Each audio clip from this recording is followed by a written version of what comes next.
So we have the cat song. So correct me if I'm wrong. This is episode 20. 20. Correct. 20. So I would like to start this show off with a heartfelt apology to the IRONMAN Insider that we have made fun of, that we were making so many episodes more than them. And now they're ahead. I believe we recorded and released today 25 with Ann Reichman. Okay. Who is one of the top contenders in the Ironman Pro Series points. She's the leader right now, right? She is. That's awesome. Yep, 25. 25, yeah. So I'd like to, because we shaded them and they should be shading us. We have asked them to mention us almost all 25 episodes and they have not. But 500 cats, yeah, pretty significant hiatus. January 30th is the last time I don't even think this is an exaggeration. We've done like 40 events since then. I agree. And 39 of them have been the biggest events of our career. Yeah. That's an accurate way to describe the last 4 months. And January 30th, that sounds wild to me. Isn't that crazy? we talked about airline scams. Yeah. And we've all been scammed by an airline since then. Multiple times. Actually, it hasn't been too bad. We can come back to that, but let's go back to after January 30th. We're milling around the studio doing nothing, and then we had Rock and Roll Las Vegas, which is one of the biggest events we do, and it's big staff-wise. We bring like 15 people. Yeah. And we sit around and do nothing for days on end, and then we work like a 24-hour day. Yep. And it went well. And I hardly remember it. Oh, it didn't go well. I'm trying to remember. Yeah, we flipped the breaker on the PA at the start. Oh, man, I had forgotten about that. Yeah. And I definitely will say that when this happens, somebody effed up. Yeah. And in this case, it was us. Specifically. But, and I've heard other companies do it, and you kind of just think to yourself, who's paying attention right now? Yeah.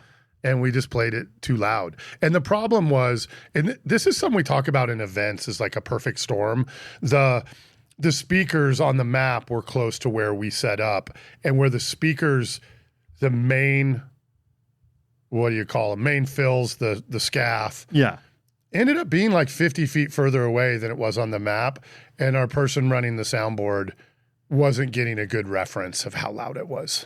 Yeah, for sure. We might have talked about that as like a little tip of the trade to know what it sounds like at the front. If we haven't, now's maybe a good time to just say that if know where your PA is and understand what it sounds like.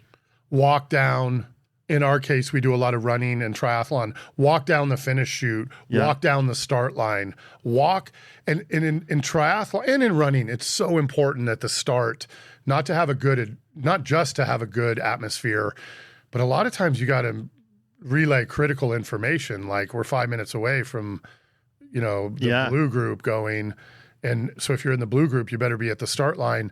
And if you can't hear it, or it's overdriven, or the music's too loud, or all of the above in Vegas's case, then bad things happen. And so, listening, not just with a headphone, or even, I hate having a reference speaker. And the reference speaker is a speaker that's like in my little sound tent that's pointed at my face so I can hear. They can do wonders, but it really has to be a reference of what's coming out of your gigantic line arrays and stuff, or it's just misleading you. It has to be main outs is the only way. And it has to, if you're hurting the audience, it's got to hurt you. Yes, exactly. And more times than not, you're like, this is way too loud. I'm going to turn this down a little bit. Yeah, just on the back of the speaker. So, but back to Vegas, overall went well. Yep. Something did come of it. Yeah. The DJI wireless. Well, we got new sound equipment. Oh, we did get new sound equipment. And, it wasn't the sound going out. That was an operator error, 100% operator error. But when the sound wasn't going out, I walked down the start line, which is like a half mile. Yeah. It is so big in Vegas. I wasn't impressed. It bummed me out because we do so many fantastic things that we're going to talk about today in broadcasting and these giant events and pyro and all this cool stuff. And audio is like our bread and butter, and it wasn't amazing.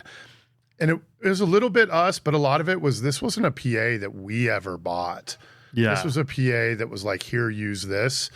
And it's a cool PA. I'm not bashing it, but it isn't how we would do it. Yeah. And it took forever to activate. Yeah. Hours and hours and hours. And we're good at coming in and slamming in a great PA in an hour. Right. Yeah. And so that just to be clear about the question I'm about to ask for people there, we had to build a cube out of scaffolding and then secure speakers on top of the cube. And that was a big part of what took so long. We got rid of the cube, correct? The cubes are gone, and Okay, it's all speakers and arrays on sticks. Yeah. The reason why it never really worked out was, like Dave said, we didn't design it. And honestly, it was thought through pretty well by the last company, but for essentially a different race. I mean, the arches, the truss arches that they use that PA with. Oh, right. Totally different. They were like, hey, use this PA. Here's how we do it. The speakers go in the start arch and the finish arch. And then it was like 2 events later, they changed it. Yeah. And so we just got left with this like very specialized PA design for an arch that no longer existed. So we just kept using the cube that they had used to build the arch. We just like kept the foot of it as a little skeleton. Yeah. And it's just way too much work to add that on top of an arch that was already there. That cube took the same amount of time to build the cubes, 2 of them, as it does to set up a finish line at an Ironman. And it requires a 26-foot lifted box truck to... That's just the cubes. I'm not talking about the PA. I'm talking about setting up the structure that the speakers go on. Yeah. You got to have long forks. So I'm glad that stuff's gone. And back to Vegas. The good thing that came out of Vegas is we use these wireless DJI video transmitter, and it saved us hours and hours and hours and hours and hours of running video cables, and they worked perfectly. Shockingly. And we kind of went out on a limb saying, we're going to go live in 5 minutes and use these video transmitters on our cameras and all the screens. And I think they're going to work. And they worked flawlessly. They were great. I remember you sending me a photo when you were testing of like the receiver sitting on the ground behind a concrete jersey barrier. And so like the signal had to go through like 8 inches of concrete through a concrete building because it wasn't line of sight to the transmitter. And you were sending me clean 1080 feed to Boulder. Yeah, 1080, 29.9 frames. Yeah, it was awesome. Smooth as can be. So that was kind of, the PA was the bad part, but we got a tool in our arsenal, which we haven't used as much as we thought. Yeah. We do use them. Yeah. But it was amazing. We were like, now we're not running cables ever again. Yeah. And 100%. they didn't use a lot of battery power, and they run off USB-C, which all our cameras and all our devices have outputs. Yeah. So anyway, Which was awesome. Vegas is fun, but it's a big event. It is. And we got to work with the Blue Man Group again. Yeah. Which is cool. They're cool. Yeah.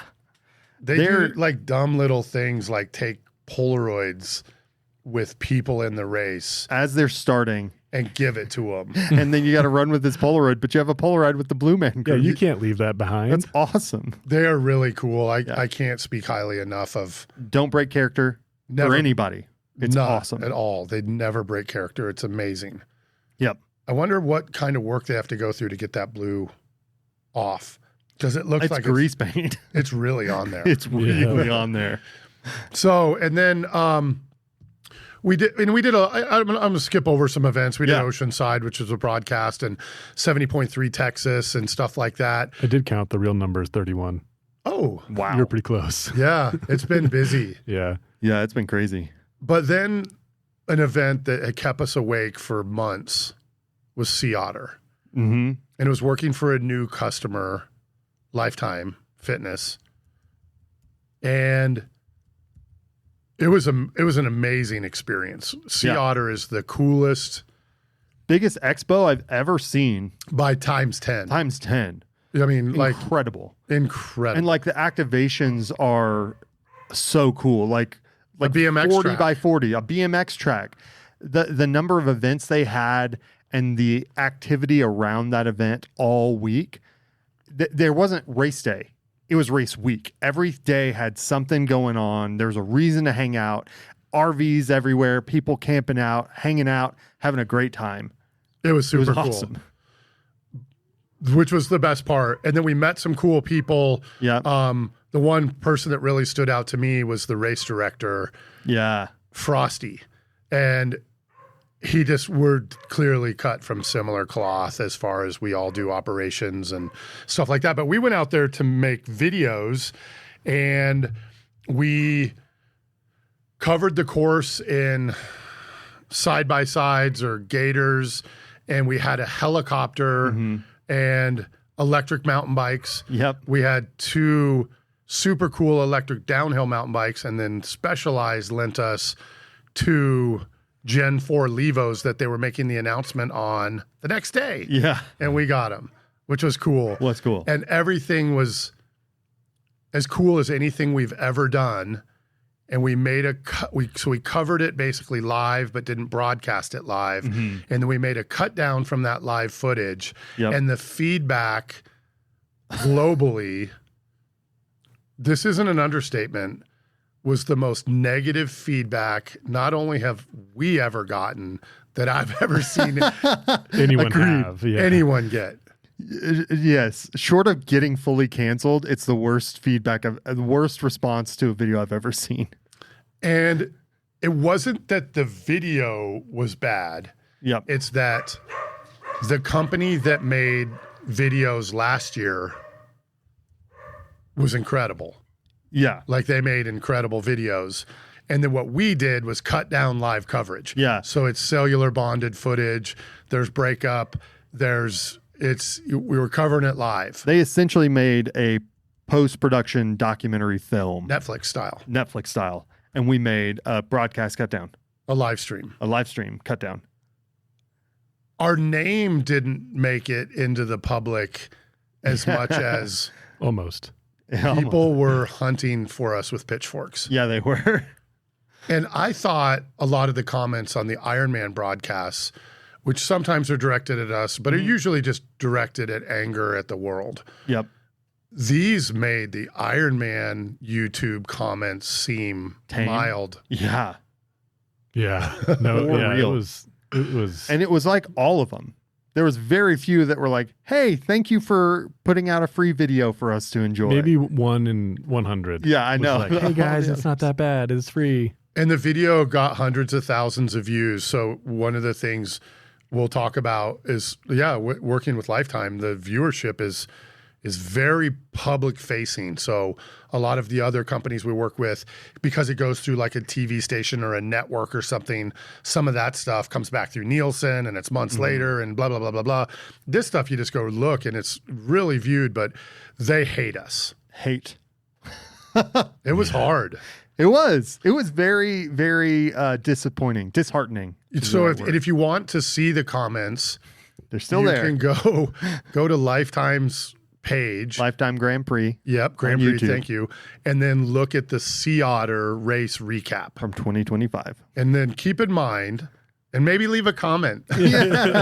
Say, hey, I'm here from 500 Cats. Keep in mind And I hate these guys too. that we're out there on bikes. We had a helicopter, but we're out there on bikes and stuff, and we're wearing live view packs, and we're broadcasting all this footage back to the studio in real time, and then cutting it down similar to what we do with every broadcast we do.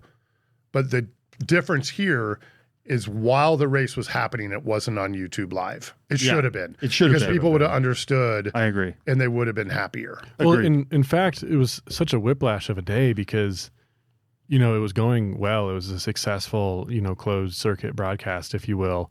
And every hour we'd put out an update that was basically a live little snippet of here's what's happening. It's interesting. Check back in an hour. And the comments and feedback on those were glowing. Yeah. It was like, wow, nice job. This stuff, it looks incredible. It's going to be a great year. And then we finish up the race and we're like, all right, like, well done, guys. Let's make a cut down. And then like I said, whiplash. Like, We almost retired. Yeah. And one last thing on Sea Otter that was super cool is one of the people we work with, his name was Tim Johnson. I hope he listens to our podcast. He says he does. But he rode one of those Gen 4 Levos, and a guy, Simon Pillow, broke away from the peloton and went out on a solo flyer. And Tim followed him with a live view pack and a GoPro on his helmet, and they rode through this really flowy single track where the guy's trying to break away from the group, and Tim was right on his tail. On his wheel, man. Live. And he's literally commentating. He's like, yeah, Simone looks good. He's doing that. Like, the guy can hear him. Simone can absolutely hear Tim talking behind him.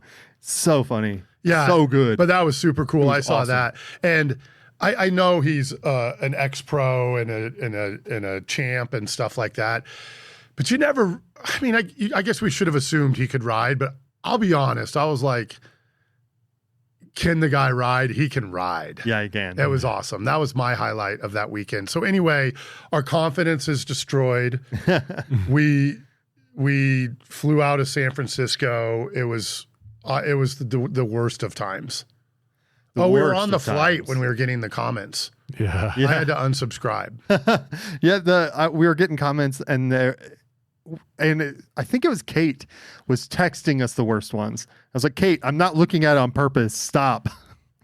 So then the very next week, we did a broadcast for Levi Leifheimer, Levi's Gran Fondo, and it was really a lot of the same athletes, but the best of American cyclists were at Levi's Gran Fondo, and it went well. It went super well. I was actually surprised right off the bat how much of overlap in the athletes it was.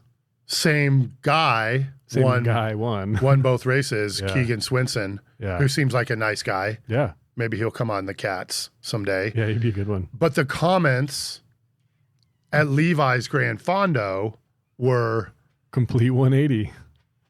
but there was a common thread that was, why didn't Sea Otter and Lifetime just hire these guys? Yeah. Yeah. These guys. I laughed so hard at that comment. It's my favorite comment. I'm making It a hurt. tattoo. It hurt though. It was like, it is the same. It wasn't kind of the same people. It was the same team. It was exactly the same people. The only difference was I was at Sea Otter in the field and Dylan was in the studio, and then he was in the field at Levi's and I was in the studio, but it was the same team and people loved it. Loved it. And we got a lot of positive feedback, and that saved us. Yeah. Yeah, it did. Even just mentally. If we had had a bad day, it would have affected us greatly. Yeah, Not I just agree. emotionally, but probably from a business standpoint. Yeah, Yeah. I 100% agree. And when Levi's was over, man, was that a relief. Yeah. Because it went well and it was a good race. And we learned, you know what we're getting good at is broadcasting events where there's no cell service. That's honestly our niche is broadcasting events. People go, you're not going to be able to do this one. And Levi's team, who great guys and girls, they were worried. They were. They hired us, but they were worried that we were going to blow up. Yeah, I'd say that was their biggest concern coming in. They're like, there's no way. There's no cell service. You guys don't understand. There's nothing. And they probably saw Sea Otter. Yeah. It was hard where we struggled and we're like, no, you just got to trust us. We know what we're doing. In the back of our heads, we're like, do we? Yeah, because it was no cell service. Yeah. But it all worked out. It was a super successful event. A lot of the same athletes, and a lot of people had the same comment of cycling's back, Yeah. like road racing. 100%. And it's definitely road racing, but also it was like multi-surface racing is what I would call it. It was pretty cool Yeah, it was awesome. because a lot of the roads were really chopped up. So we got back on our horse, and then we had Texas, same thing, broadcast. We partner with a company called Car Hughes to do those broadcasts, and everything went well. And I think we mentioned this last year. I don't know if we mentioned it because it was top secret for a while, but BCC, the company that we work for, is putting GPS on all the athletes at Ironman, pro athletes at Ironman events. And it was going pretty well until Texas, where the devices chafed the athletes. Yeah. And it turned into a way bigger story, way bigger negative blowback than maybe it should have. Not sure why. But that kind of got us a little freaked out because we're like, it didn't happen at the other races. And all of a sudden in Texas, humidity, we're going to blame it on our silicone coats that cover the GPS devices, chafe people. And then we ended up talking to some of the athletes that got it the worst. And I thought it was interesting. Two of the athletes that I talked to, or two of the top pros in the sport, were like, it didn't affect my race, was the first thing they said, because they could tell I was a little torn up about it. On their own. It's not like you asked. No, I said, man, I'm sorry. I saw the photo of your back and it had these 2 half-moon shaped chafe marks. And one of them said, yeah, well, we put Vaseline everywhere else. I think we'll just start putting it there. And since then, we have about 5 races under our belt without a lot of negative feedback. So anyway, Texas, because this story's all going to come together. It is. It's all building to a crescendo. And then St. George. These are all like basically back to back to back to back. There was a week between Texas and St. George. Yeah. But we had a race in Venice that weekend too. Yeah, that's right. So it wasn't like we were off, but we only sent one person to Venice. And then we had St. George, and that went good. We had some transmission issues, but overall it was a good broadcast, and we're feeling confident and stuff like that. And then, and there was a lot of other details in St. George, but nothing major. And then we got a really cool opportunity to broadcast the Boulder Boulder here in Boulder. Yeah.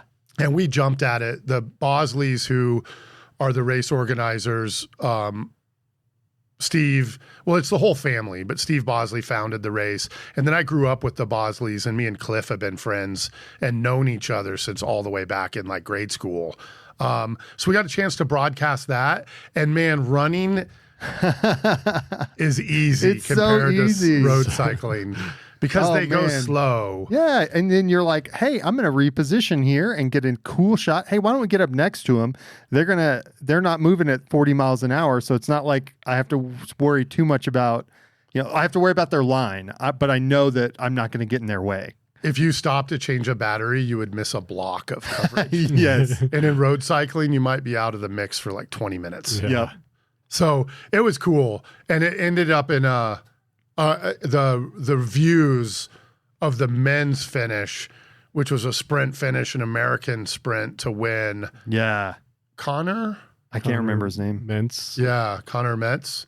Something like that. Man, we should be better. We're just getting into running. So. Yeah. And he sprint finished in front of a zillion people, and it went really well, and it was a super successful day. We got rained on, which is always tough when you have expensive equipment, but it was fun. Then it was like the next day we had to pack the van. This is where the stories go and go to Emporia, Kansas for Unbound Gravel to broadcast a 200-mile gravel race that has never been successfully broadcast. And the word on the street is these guys are the guys that effed up Sea Otter, and they're coming in to F up Unbound. Yeah. But unlike Sea Otter, they're also going to be live, so good luck. And we did do it live, and it was the best experience ever, and it worked. Yep. A-, exceptional. We covered 200 miles of cycling, men and women, 8 cameras, mud. We had a chopper again. Yeah. With really pro pilot, really pro. Man, they're amazing. GSS operator. We were on comms all day. It just was the coolest. Yeah, it was awesome. Coolest day. Yeah. And I could go on all day. The number of wrecks we captured on camera is like 25. Yeah. Yeah. And it was crazy. Like sometimes they were like Indo. Sometimes they just laid down, like just hit a soft spot and just blip. Yeah. Wild. More than I expected. And it wasn't because of the course. It wasn't because of the conditions. I don't know. I mean, I'll be honest. I don't know. I don't ride at 30 in a Peloton. Yeah. But there was a lot of wipeouts and great action. It was a great race. They did it. Lifetime does an amazing job. Sean, the race director, they do an amazing job of putting on a race. 100%. It is. The vibe is awesome. It's going through the expo, going through Emporia. Emporia gets taken over by Unbound. Like shop windows have signs for chamois butter and felt. Like brands pay companies that already exist or like bars to become that's our bar for the week. Everyone's still welcome, but it's all the chamois butter bar at McMulready's, and it everywhere's like that. You go down the downtown and it's awesome. Downtown is like part of Expo. Yeah. Like you can go see like Giant and Live, and they have like a storefront because they paid out like the local business.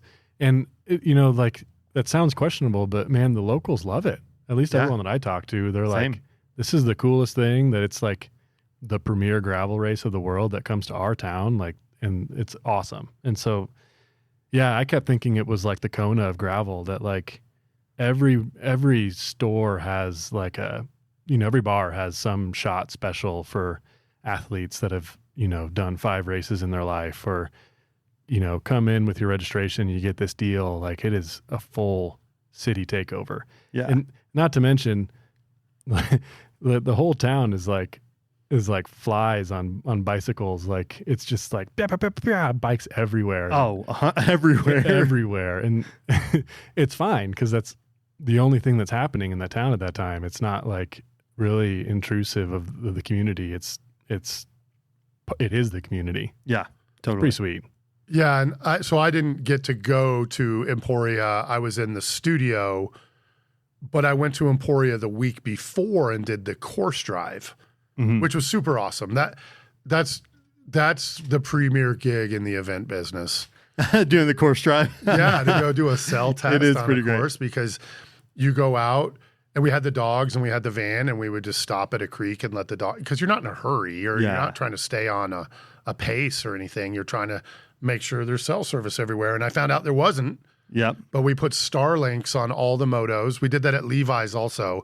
So we had 6 motos with Starlinks, and here we had 6 Starlinks. We had some side-by-sides. We had one that had like, it's called a Russian boom or a Russian arm, isn't it? I think so. The big ones are. But it's like a golf cart with a boom on it that goes like 60 miles an hour. Moto Crane is one of the brands that does them. I can't remember all the brands, but yeah, it's like a gimbalized. And this one they've named the Chicken Rat. And it was pretty cool, especially when we saw like the heli shots of it. Pretty sweet. It was pretty cool. And we had a good team, good cameramen, great moto drivers. Yes. Man, like you have moto drivers that have won accolades in massive road races and stuff like that. Yeah. Other moto drivers were like, oh my gosh, do you know that's the guy who won the BMW Cross? The RS, yeah. It was cool. And they were great guys too. Yeah. And they wanted to make sure it was successful. In fact, one of them called me yesterday and was like, how did you think it went? Awesome. And nobody ever asked that. Nobody cares what I think. But he did. Yeah. And that was cool. So we'll be riding on their bikes again this year for sure. But it turned out good. And the comments were positive. The comments were great. And there was even more comments like, why didn't they just use these guys for Sea Otter? It's just the best. But the comments were overall, I will say this, and I live in Boulder at 239 Canyon. Come fight me. The cyclist YouTube commenting community is bad. They're terrible people. Like, not obviously all of them. Right. No. But the comments that are just meant to be hurtful, not necessarily at Unbound, they weren't directed at me. Yeah. But they were just anything somebody they didn't like, it was like they immediately were like they should be thrown in the gallows. Yeah. And worse. And it's stuff that's just toxic and body shaming and just blah. And I thought IRONMAN YouTube commenters were the worst, but they're the second worst. And I'm surprised by that. Are you not surprised by that? Because in person, we learned this at Sea Otter, the athletes are awesome. Yep. you know, everybody's like, oh, these pros they're going to be no different than the other professional athletes you work with. Wrong. Way different, way cool. Not even like, close. Is that they want to talk about your bike? Yeah. And oh, cool, you live in Boulder. Awesome people. And the spectators, awesome people. Yep. And the staff, awesome people. Like the Lifetime and the Sea Otter staff. Same with it Unbound. But then the commenters on their socials, and I went back and looked last year when they had the company that was way better than us. Yeah. Same thing. People were just mean. And So do weird. better. Yeah. Or come by our studio. Yeah. Yeah. But do better. Like, I just don't, it's not just us. And I learned this, I'm a big fan of the Grateful Dead, and I follow this Grateful Dead Facebook group, and it's the same. If you think it has anything to do with the Grateful Dead now that Jerry's gone, you should be shot. Okay, so shot is a little extreme when we're talking about Grateful Dead music. But so it's just people in general is the point I'm making. It's just worse in gravel, or it's not Lifetime, it's gravel and cycling. Yeah. And then Ironman's second worst, and then the Grateful Dead. But man, just think about what you post before you post it. It's okay to say I'm not a big fan of some brand, but to be like this brand is the worst, and just trash some brand where one of them that I've seen get trashed is our neighbors. Oh, And really? They make mountain bikes and they're our neighbors and they seem like nice guys, and they've gotten trashed online over stuff that, no, dude, these guys they're pouring their hearts into their mountain bikes, and I would ride one in a second, but people are just mean. And it's not just like, oh, I don't like that bike. It's like the people that designed that bike should die. You know what? It's also perfectly okay to not comment. It's perfectly I just want to okay. say that if you don't have anything nice to say, just shut the f up. Yes, I completely agree with that. And we create AI software. We'll talk about that at another one. And I am on the verge of making a company directive to make a bot that responds to these people and follows them for the rest of their lives on the internet. And comments everywhere they comment for the rest of their lives. Everything they do, and every review they leave on Yelp, it just comes back and is just mean. So anyway, or you come by 239 Canyon. Anytime. We can fight. But anyway, it's been a successful. We're sorry the podcast hasn't been around. There is one other. This was the best or the worst idea that we ever had. And when we moved into our studio, it came with a washer and dryer. And it was kind of nice. We used it like once a month. And if you were traveling a lot, you could do your laundry while you're at work. And so we got rid of it and we replaced it with a kegerator. Which gets a lot more use than the laundry. And so the kegerator has two taps. It holds kegs, beer, and one of them does root beer. And I'm still on the fence if it's the best idea ever or the worst idea ever. It's, you know what? It's yet to prove itself either way. So far, it's been a great idea, but that doesn't mean it's solidified. I'm here late at night. We produce professional soccer, which we will talk about sometime, which is really rewarding, and they don't allow comments, so we love their audience. Love it. But I won't lie, when I'm done with the soccer game and it's like 9 p.m., it's like 10 feet from the studio is the kegerator. And we're doing a La Cumbra, some kind of La Cumbra IPA. Oh, yeah. Rise IPA or something like that. And awesome. We can't. All the ones that we have are awesome. We've been through 3 kegs. Half kegs. Yeah, they're little pony kegs because that's all that fits in there. The first one lasted 3 days. And then we went like 3 weeks, and then we're on like 2.5 weeks. And we ordered another one today just so this one doesn't run out. And the root beer has lasted a long time because it's too sweet. Yeah, it is very sweet. It's delicious. You cut it with ice and water, and it's a little better, but it's a lot. It's almost like it's the syrup. Yeah. So and before that, we had kombucha was pretty good, and so it's that like non-alcoholic tap is only on keg number 2. Yeah, it doesn't get used as much. Yeah, but you can drink it during the day, which is nice. Sometimes you're like, I need a drink. Oh, hey, I'm gonna have kombucha or root beer. Yeah. And I think our people here, I'll just brag about our people, I think are the best and the smartest people in the industry, and some of the best, smartest people I know on the planet, but they can't, and I include myself in this, not the best part, but they can't figure out how to not have the kegs pour foam. Not even kind of. Maybe we need to hire a bartender just to. It's insane how bad we are. It's so foamy. It pours foamy beers, but it's also been kind of like a throttle on how much you can actually drink. It's true. It slows you down a lot. Because if you drink 10 beers, you got 2 full beers. Yeah. Yeah. And so you get the impression you had 10 beers, but then you really had great. like Sometimes it's the right amount. 24 ounces maybe at best. So anyway, we usually have some kind of AI song, and we've made some AI songs since then, but one of them that came out good, and we'll just really quick go through one last quick story in Texas, is when we were setting up the speakers in Texas, they were all flipped to line level, and that's not there's a switch, and that's just like, it basically tells it if you have a microphone connected to it or not. They were switched to mic level. And they were all switched to mic level. Thank you.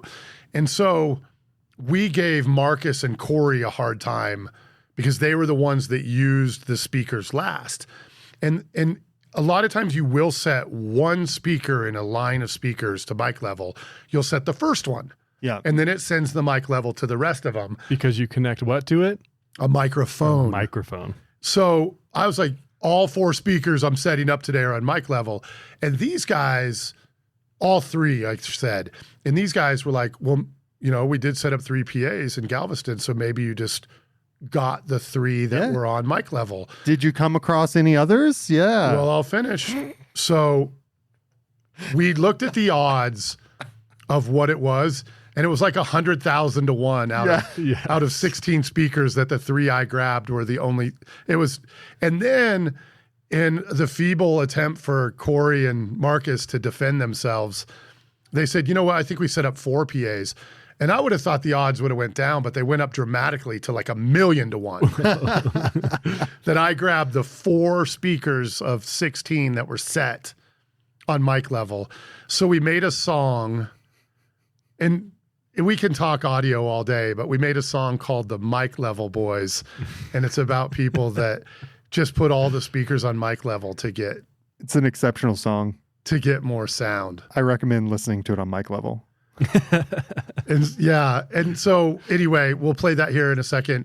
We're going to start, we made a pact that we're going to stop doing events if we have to make sure we can do the 500 Cats podcast. So we're going to start getting back. We're going to pass Ironman Insider.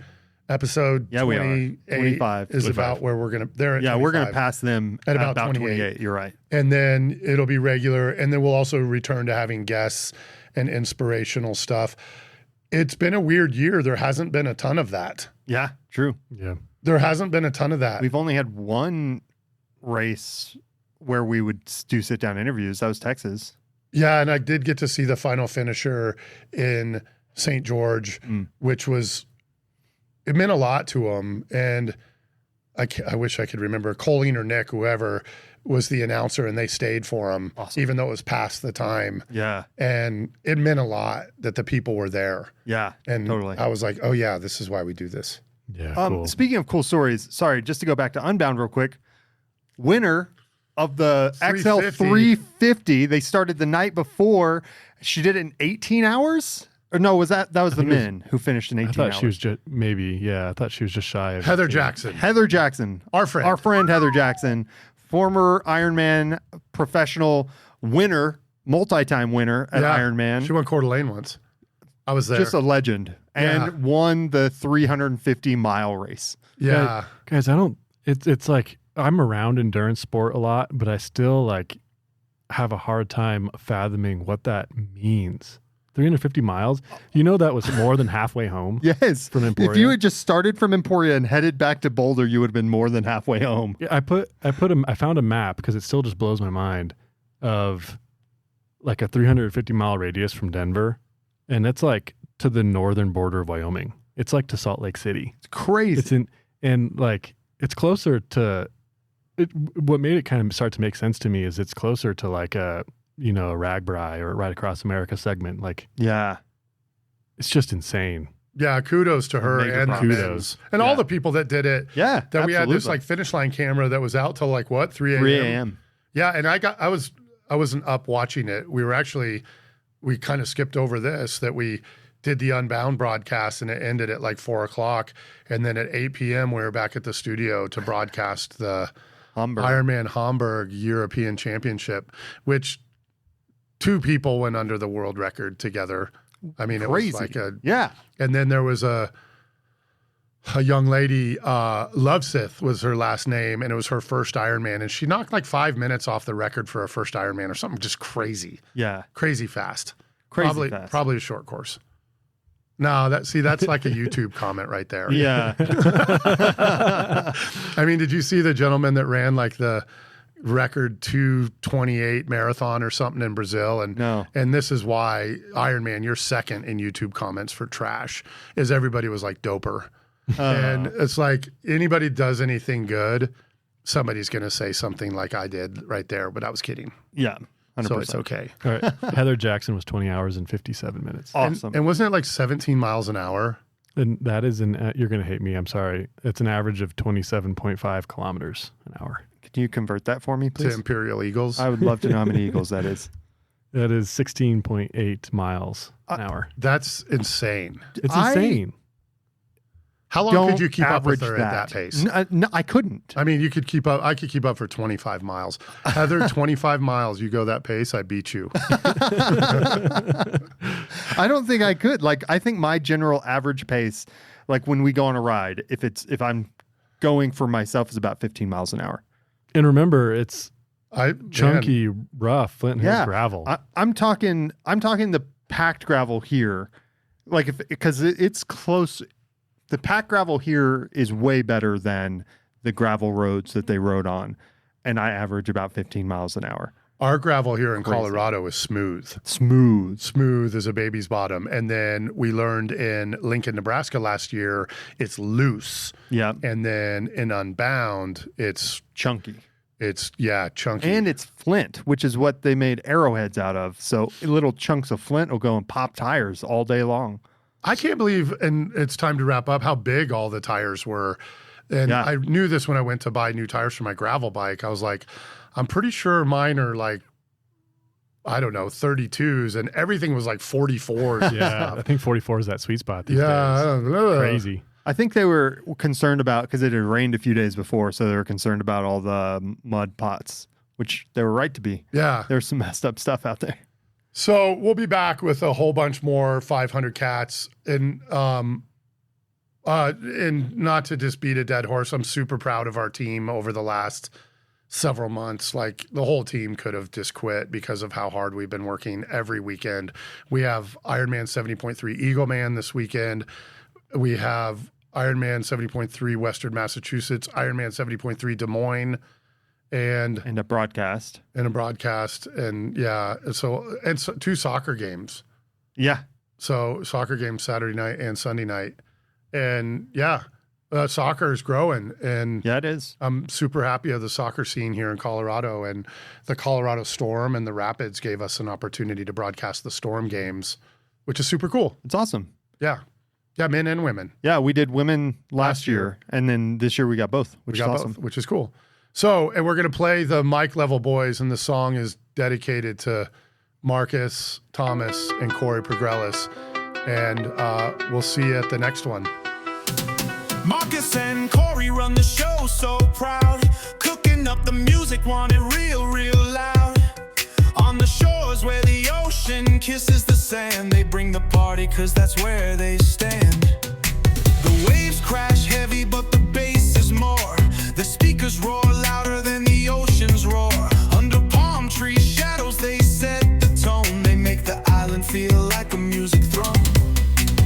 Mike Line boys got the sound